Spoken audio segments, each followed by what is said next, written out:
د لوی خدای په نامه سلامونه. د اروج څیړنیزې او خپرندوی ادارې دې مهال خبرې څانګې ته ښه راغلاست. د هرات ولایت امنیتي مامورینو د دغه ولایت د امنیه قمندان حاجي یاسر په لارښوونه یو ماشومه چې لومړی د پلار لخوا وهل سوې او بیا په کور کې بندي سوې وه وژغورل سوه. دغه نجلۍ چې نرګس نومیږي وایي پلار یې سخت وهلي او 2 شپې او ورځې یې په کور کې بندي کړې وه. د هرات د امنیه قمندانۍ امنیتي مسؤلین هم له خپلو خلکو سره ژمنه کوي چې د خپلو خلکو امنیت په پوره اخلاص سره تامینوي.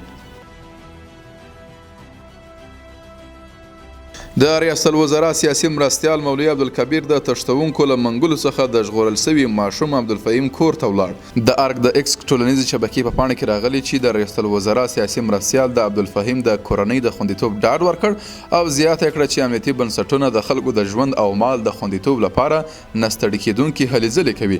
مولوي عبدالکبیر د هیواد امنیتي او نظامي مسؤلینو ته لارښوونه وکړه چې د سړي تښتونکو او هغو ډلو پر وړاندې جدي اقدام وکړي چې د خلکو سوله او د نظم ګډوډ وي. د هرات ولایت د طبیعي پیښو سره د مبارزې ریاست مسؤلین وایي چې دغه ریاست تر څارنې لاندې د یوې رڼې او عادلانه سروې له لارې د انجیل ولسوالۍ په 12 کلو کې پر 400 مستحقو او اړمنو کورنیو مرستې ویشلې دي.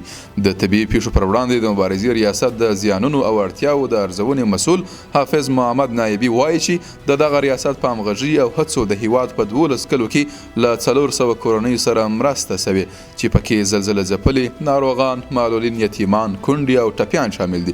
د چارواکو په وینا په دې بستو کې به د دغو خلکو اړتیاوې تر 2 میاشتو پورې پوره سي. او په پای کې په قطر کې د افغانستان لپاره د امریکا سفارت افغانانو ته په آنلاین بڼه د وړیا زده کړو فرصت برابر کړی دی. امریکا سفارت پر خپل ایکس لیکلي افغان زده کوونکي کولی سي له دې لارې په بیلابیلو علمي برخو کې خپل مهارتونه او ظرفیت لوړ کړي. امریکا سفارت زیاته کړې چې دغه پروګرام د افغانانو لپاره لوړې زده کړې په نوم پیل سوی چې محصلینو ته به له فراغت وروسته تحصیلي سندونه هم ورکوي. له ملتیا مو مننه.